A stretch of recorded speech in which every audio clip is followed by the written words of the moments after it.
नमस्कार, आप देख रहे हैं सान इंडिया। मैं हूं बलराम। आज हम आपको बताएंगे मिजोरम पर बमबारी की पूरी कहानी, जिसके बारे में पीएम मोदी ने बताया सदन में।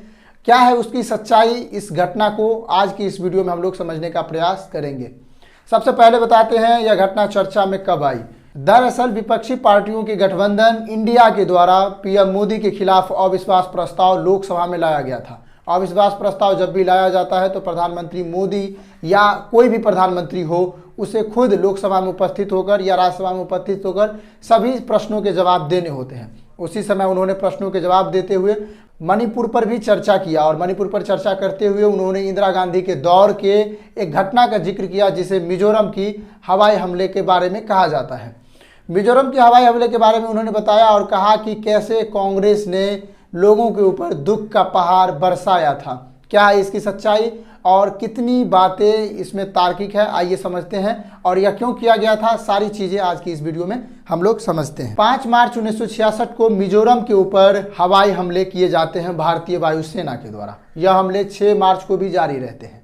इस हमले में हंटर विमान और तूफानी विमान के साथ साथ कई जगहों पर कहा जाता है कि फाइटर जेट का भी इस्तेमाल किया गया था। आखिर यह हमला क्यों किया गया था, इसके बारे में हम लोग समझते हैं। मिजोरम में एक आर्मी का संगठन था जिसे एमएनएफ कहा जाता था, जो अपने एक अलग देश की मांग करते थे, जिसका नाम था Mizo national front. Mizo national front यानी एमएनएफ की चीज थे लालठेंगा। लालठेंगा अपने एक अलग देश की मांग कर रहे थे। ये आज़ादी के समय से ही एक्टिव थे और लंबे समय से ये अपने अलग देश की मांग कर रहे थे। उनका जो भी रीजन हो, उनका पॉइंट ऑफ व्यू था कि हमारा विकास और हमारा कल्चर हम इंडिया के साथ नहीं मिलना चाहते हैं। इसको सपोर्ट में दूसरे देशों के भी सपोर्ट मिल रहे थे। अब समझते हैं इनसाइड स्टोरी कि आखिर ये क्यों किया गया। 28 फरवरी 1966 को एमएनएफ के द्वारा मिजो हिल्स के ऊपर कब्जा करने के बाद मिजोरम के विभिन्न शहरों के ऊपर हमले किए गए, जिसमें एजोल, लुंगलोई और छिमुलांग एवं अन्य सहित जैसे चोंगटो जैसे कुछ शहर थे जहां पर सरकारी संस्थान थे। उन सभी जगहों पर हमला करके उन्हें कब्जा कर लिया गया। ये घटना 28 फरवरी को होती है। 28 फरवरी के बाद 1 मार्च को उन्होंने ऐलान किया कि हम एक अलग देश यानी मिजोरम को घोषित करने वाले हैं।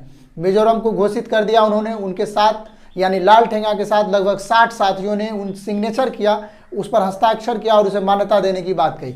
लालठेंगा दुनिया के बहुत सारे देशों के साथ संपर्क साधने की कोशिश किया और उन्होंने मिजोरम के एक अलग देश के रूप में मान्यता देने की घोषणा की और उन्होंने कहा कि आप हमें समर्थन कीजिए और मिजोरम को एक अलग देश स्वीकार कीजिए।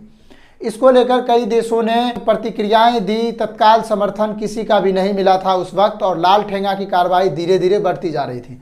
2 मार्च को मिजोरम के शहर ऐजोल और अन्य जगहों से संपर्क तोड़ा जाता है। उसकी सड़क को खराब कर दिया जाता है, सड़कों पर पेड़ों को काट कर डाल दिया जाता है। इसके साथ ही छोटे छोटे पुलों को उड़ा दिया जाता है बम से।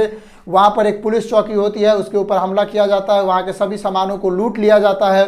इसके बाद 3 मार्च को यह और बढ़ते जाता है। इसी वक्त 3 मार्च को असम के जो ये मिजोरम का क्षेत्र है उनको आसान क्षेत्र घोषित किया जाता है, जिसमें मिजो हिल्स को प्रमुखता से लिया गया।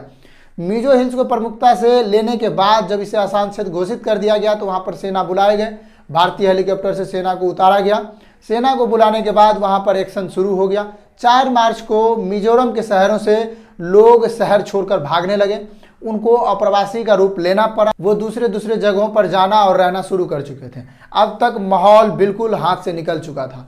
अब भारतीय सेना के पास 2 ऑप्शन थे। एक तो ये ऑप्शन था कि वो जमीनी हमला करे यानी सैनिक हमला करें, जो स्थलीय सीमा यानी थलीय सीमा के साथ किया जाए।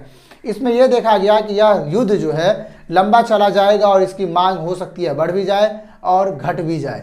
ऐसा भी हो सकता है, लेकिन इसकी चांस बहुत ज़्यादा थी क्योंकि उन सभी क्षेत्रों पर लगभग उनका निशाना हो चुका था और उन्होंने कब्जा कर चुका था। तो यह अंततः फैसला लिया गया कि अब जो है हमें जल्द ही इन चीज़ों को दबाना है और इस युद्ध को लंबा न चलने दिया जाए, इस विद्रोह को लंबा न चलने दिया जाए। इसके लिए उन्होंने क्या किया कि हवाई हमले का विकल्प चुना। उस समय प्रधानमंत्री थी श्रीमती इंदिरा गांधी। इंदिरा गांधी नई प्रधानमंत्री बने ही थे। इससे पहले लाल बहादुर शास्त्री जी प्रधानमंत्री थे। उनके मृत्यु के बाद इंदिरा गांधी जी प्रधानमंत्री बनी थी और वो नई प्रधानमंत्री ही बनी थी कि उनके सामने एक समस्या आ चुकी थी और इस समस्या का भी सोल्यूशन निकल चुका था। अब 5 मार्च को हवाई हमले शुरू कर दिए गए। इसमें तूफानी विमान, हंटर विमान और कुछ फाइटर जेट का भी इस्तेमाल किया गया। हालांकि फाइटर जेट को लेकर सही तर्क नहीं है कि उसका इस्तेमाल कितने बड़े पैमाने पर, परंतु किया गया। यह घटना 5 मार्च के साथ साथ 6 मार्च को भी किया गया। इसके साथ ही अब तख्ता पलट हो गया। जो विद्रोही था वो पूरी तरीके से खत्म नहीं हुए, लेकिन तत्काल ये जो मसला था, विद्रोह था, ये पूरी तरह से कुचल दिया गया।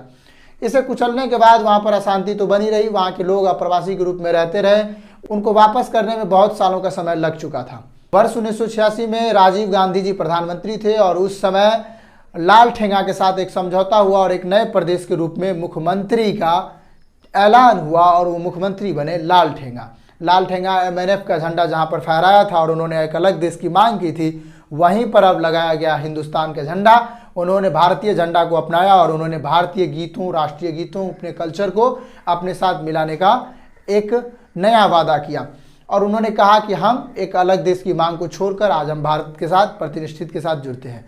इसमें परिणाम तो यह देखा जाए तो इसमें कई लोगों का कहना है कि भारतीय एकता के लिए यह जरूरी था कि हम किसी भी दाव और मूल्य को संवैधानिक परिप्रेक्ष्यता में रखते हुए इन चीज़ों का पालन करें और भारतीय संविधान की रक्षा करते हुए हम भारतीय एकता और अखंडता को सुनिश्चित करने का प्रयास करें। इसके लिए चाहे जो कीमत चुकानी पड़े, चाहे बात ब्लू स्टार की हो या पंजाब में एक अलग देश की मांग हो या तमिलनाडु के कुछ इलाकों की हो, चाहे बात मिजोरम की हो, कहीं भी हो, एकता और अखंडता सबसे पहले आ जाती है।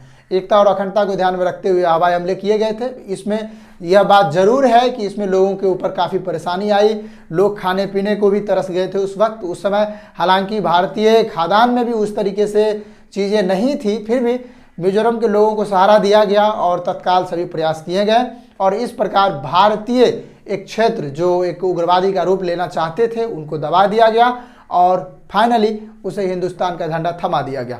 तो यह है इनसाइड स्टोरी मिजोरम के हवाई हमलों की।